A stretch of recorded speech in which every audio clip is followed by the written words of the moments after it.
Chapter 4 The Quiet House.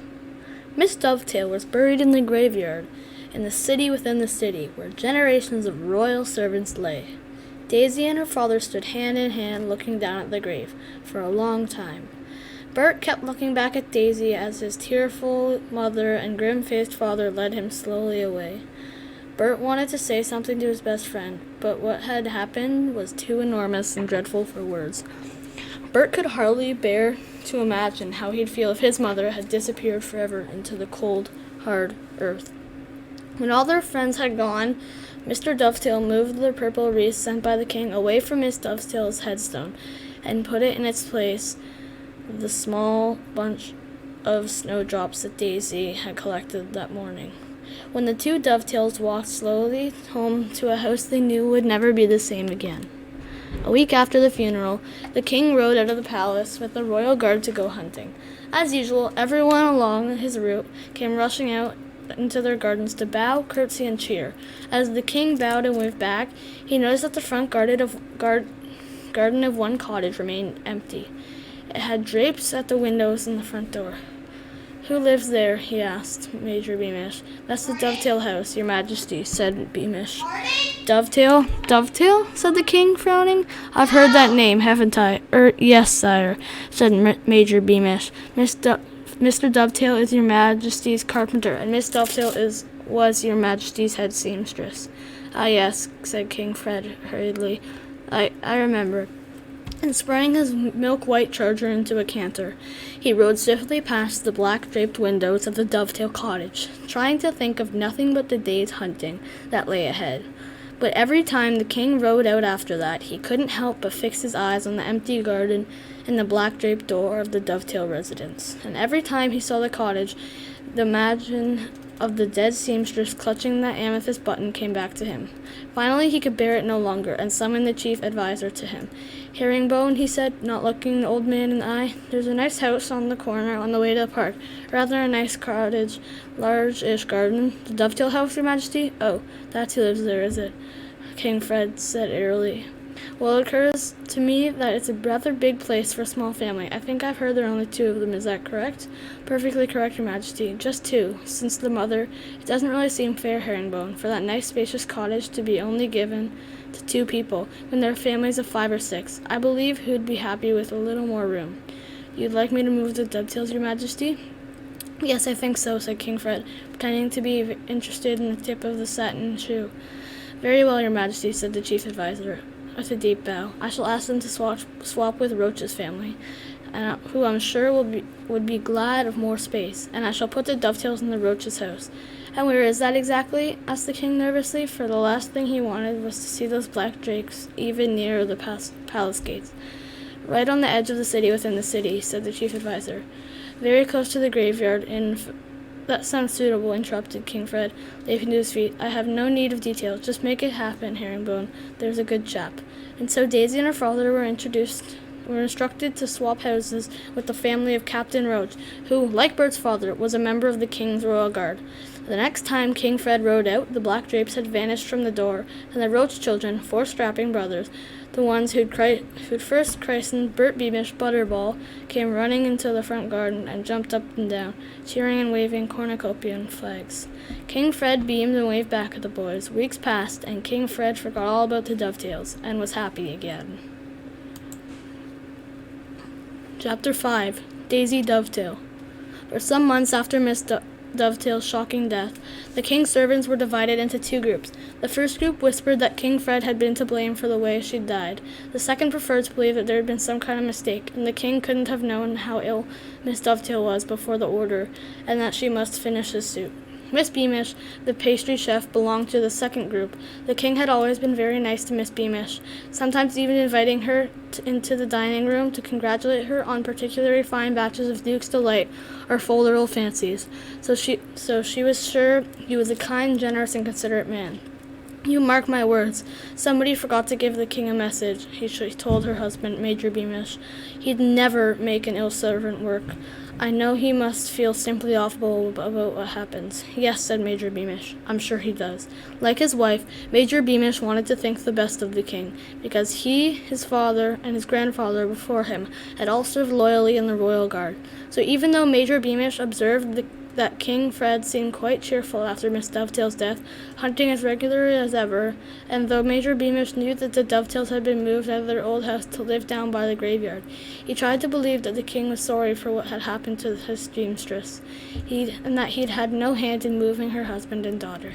The Dovetails' new cottage was a gloomy place. Sunlight was blocked out by the high yew trees that bordered the graveyard, although Daisy's bedroom gave her a clear view of her mother's grave through a gap between dark branches. As she no longer lived next to Bert, Daisy saw less of him in her free time. Although Bert went to visit Daisy as often as possible, there was much less room to play in her new garden, but they adjusted their games to fit. When Mr. Dovetail thought about his new house or the king, nobody knew. He never discussed these matters with the fellow servants, but he quietly went to work, earning the money he needed to support his daughter and raising Daisy as best as he could without her mother. Daisy, who liked helping her father in his carpenter's workshop, had always been happiest in overalls. She wasn't the kind of person who didn't mind getting dirty, and she was very interested in clothes. Yet the days following the funeral, she wore a different dress every day to take a fresh posy to her mother's grave. While alive, Miss Dovetail had always tried to make her daughter look, as she put it, like a little lady, and had made her many beautiful gowns, sometimes from the offcuts of material that King Fred graciously let her keep after she'd made his superb costumes. And so a week passed, and then a month, and then a year, until the dresses her mother had sewn were all too small for Daisy, though she kept them carefully in her wardrobe. Other people seemed to have forgotten what happened to Daisy, or had got used to the idea of her mother being gone. Daisy pretended she was used to it, too. On the surface, her life turned to something like normal. She helped her father in the workshop, did her schoolwork, and played with her best friend, Bert. But they never spoke about her mother, and they never talked about the king. Every night, Daisy lay with her eyes fixed on the distant white headstone shining in the moonlight until she fell asleep. Chapter 6. The Fight in the Courtyard. There was a courtyard behind the palace where peacocks walked, fountains played, and statues of former kings and queens kept watch. As long as they didn't pull the peacocks' tails, jump in the fountain, or climb the statues, the children of the palace servants were allowed to play in the courtyard after school. Sometimes Lady Eslanda, who liked children, would come and make daisy chains with them. The most exciting thing of all was when King Fred came out the door up to the balcony and waved, which made all the children cheer, bow, and curtsy as their parents had taught them. The only time the children fell silent, ceased their games of hopscotch, and stopped pretending to fight the Ickabog was when Lords Spittleworth and Flapoon passed through the courtyard. These two lords weren't fond of children at all. They thought little brats made far too much noise in the late afternoon, precisely the time when Spittleworth and Flapoon liked to take a nap between hunting and dinner. One day, shortly after Bert and Daisy's 7th birthday, when everyone was playing the usual between the fountains and the peacocks, the daughter of the new head seamstress, who was wearing a beautiful dress rose-pink brocades, said, "Oh, I do hope the king waves at us today." "Well, I don't," said Daisy, who couldn't help herself and didn't realize how loudly she'd spoken. The children all gasped and turned looking to her. Daisy felt hot and cold at once, seeing them all glaring. "You shouldn't have said that," whispered Bert, as he was standing right next to Daisy. The elder children were staring at him, too. "I don't care," said Daisy, color rising in her face. She started now, so she might as well finish. "If he hadn't worked my mother so hard, she'd still be alive." Daisy felt as though she'd been wanting to say that out loud for a long time. There was another gasp from all the surrounding children, and a maid's daughter actually squealed in terror. "He's the best king of cornucopia we've ever had," said Bert, who'd heard his mother say so many times. "No, he isn't," Daisy said loudly. "He's selfish, vain, and cruel." "Daisy," whispered Bert, horrified. Don't be silly." It was the word silly that did it. Silly, when the new head seamstress's daughter smirked and whispered her hand to her friend, while pointing at Daisy's overall. Silly. When her father wiped away the tears in his evening, thinking Daisy wasn't looking. Silly. When to talk to her mother when she had to visit a cold white headstone. Daisy drew back her head and smacked Bert right in the face. Then the oldest Roach brother, whose name was Roderick and now lives in Daisy's old bedroom, shouted, "Don't let her get away with it, Butterball," and led all the boys in shouts of "Fight, fight, fight."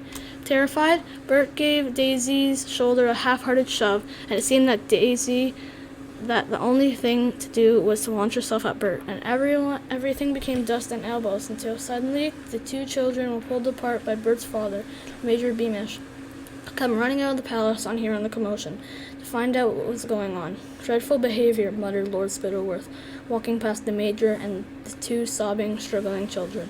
But as he turned away, a broad smirk spread over Lord Spittleworth's face. He was a man who knew how to turn a situation to good use. He thought that he might have found a way to banish children, or some of them anyway, from the palace courtyard. Chapter 7. Lord Spittleworth Tells Tales.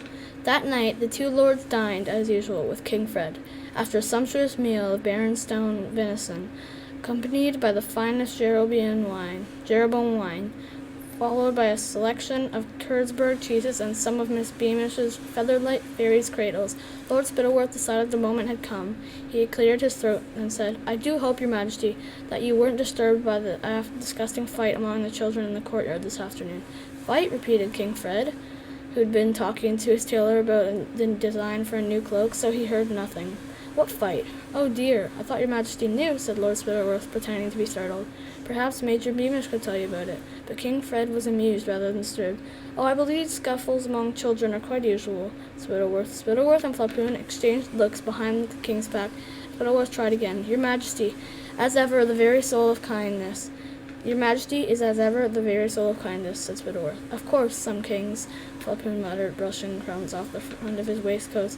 They had heard that a child spoke of the crown so disrespectfully. "What's that?" exclaimed Fred, the smile fading from his face. "Child spoke of me disrespectfully?" Fred couldn't believe it. He was used to the children shrieking with excitement when he bowed from them to the balcony. "I believe so, Your Majesty," said Spittleworth, examining his fingernails. "But as I mentioned, it was Major Beamish who separated the children. He has all the details." The candles sputtered a little in their silver sticks. "Children say all manner of things, in fun," said King Fred. "Doubtless the child meant no harm." "Sounded like bally treason to me," grunted Flapoon. "But," said Spittleworth swiftly, "it is Major Beamish who knows the details. Flapoon and I may perhaps have misheard." Fred sipped his wine. At that moment a footman entered the room to remove the pudding plates. "Cankerby," said King Fred, for such was the footman's name, "fetch Major Beamish here." Unlike the king and the two lords, Major Beamish didn't eat 7 courses for dinner every night. He finished his supper hours ago, and was getting ready for bed when the summons from the king arrived. The major hastily swapped his pajamas for his uniform, and dashed back to the palace, by which time King Fred, Lord Spittleworth, and Lord Flapoon had retired to the yellow parlor, where they were sitting on satin armchairs, drinking more Jeroboam wine, and in Flapoon case, eating a second plate of fairies' cradles. "Ah, Beamish," said King Fred, as the major made a deep bow. I hear there was a little commotion in the courtyard this afternoon." The major's heart sank. He had hoped that the news of Bert and Daisy's fight wouldn't reach the king's ears. "Oh, it was really nothing, Your Majesty," said Beamish. Come, Beamish," said Flapoon. "You should be proud that you've taught your son not to tolerate traitors." There was no question of treachery," said Major Beamish. "They're only children, my lord. Do I understand that your son defended me, Beamish?" Major Beamish was in the most unfortunate position. He didn't want to tell the king what Daisy had said.